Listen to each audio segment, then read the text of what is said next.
પણ આ કોઈને ગમતું જ નથી, તમને ન ખબર પડે એમ જ કરતા હોય. બોલો, એટલે નહોતી ખબર એટલે 100 વીઘા રાખી ત્યાં તું 10 વીઘાના ઉલાળિયા મીડ્યો કરવા, અમને નથી ખબર.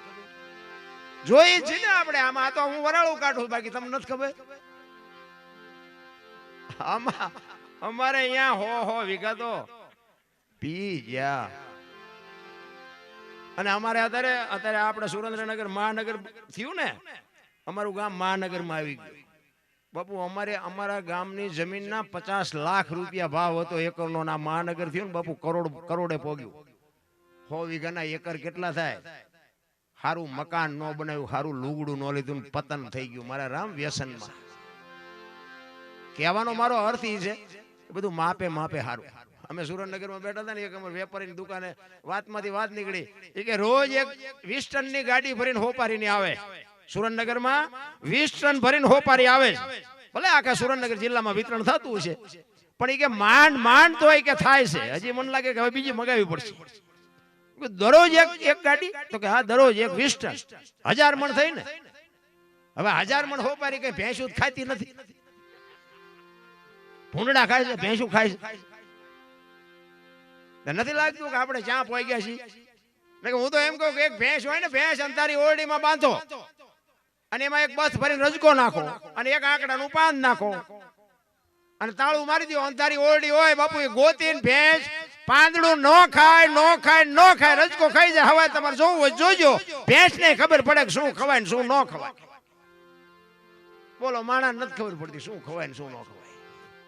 તોય માણા કહે છે હારા ઢોર જેવા થઈ જાવ તો કામ થઈ જાય. ઢોર જેવા નથી ને ત્યાં ડખા થયા છે. મહાપુરુષોએ તમને ને મને બાપુ વાણી રૂપે ખૂબ શાન કરી છે. હમણાં રાજુભાઈ વાણી કીધી ને કે માર્કુંડ ઋષિએ મહામંત્ર આપ્યો. મહામંત્ર બાપુ અત્યારે હાલીને તુલી બધી વાતું કરે. મહામંત્ર આને કહેવાય, મહામંત્ર બાપુ માર્કુંડ ઋષિએ ભોળાનાથને આપ્યો છે. ભોળાનાથે કોઈને આપ્યો એવો વાણી પુરાવો નથી આપતી.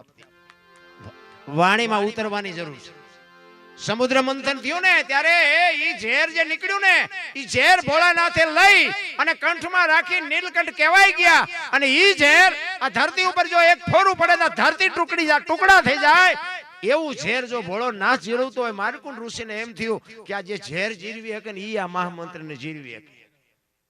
એટલે માર્કુંડ ઋષિએ ભોળાનાથને આપ્યું, પણ ભોળાનાથે કોઈને આપ્યું એવો દાખલો નથી. અત્યારે જે તે બધા કહે છે આને મહામંત્ર કહેવાય, આને મંત્ર. તમે કીધું ભોળાનાથ કરતા મોટા જબરા ઊંધા જ કાન પકડાવે બધા. અમુક ને આપણે કહે કે બાપુ આનું શું છે કે તમારું પૂરું થાય ત્યાંથી અમારું શરૂ થાય. મેં કીધું હા, તેમાં ગામે ગામ આટા દિવસો ક્યાંય બાપુ ક્યાંય આટા મારવાની જરૂર નથી. મહાપુરુષો કહે છે અંદર જોઈ લ્યો તમે કોણ છો, એની બાપુ ઓળખાણ થઈ જાય, કામ થઈ જાય, બીજું કઈ કરવાની જરૂર નથી. મને તો એમ થાય ઘરે જીવે એવું આવ્યું છે.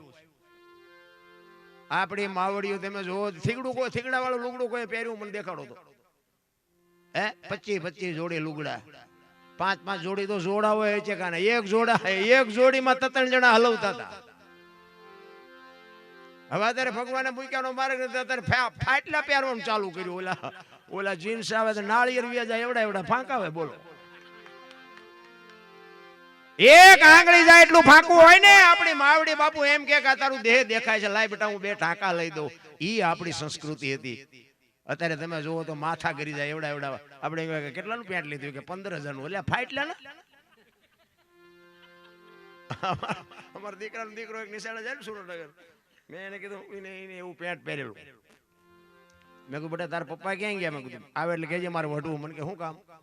મેં કીધું આ પૈસા નો હોય તો હું આપું, આ ફાટલા પહેરાવે છે બેટા સુરેન્દ્રનગર ભણવા જાય. મને કે દાદા તમને ખબર નથી પડતી. કેમ? મને કે આને ફેશન કહેવાય.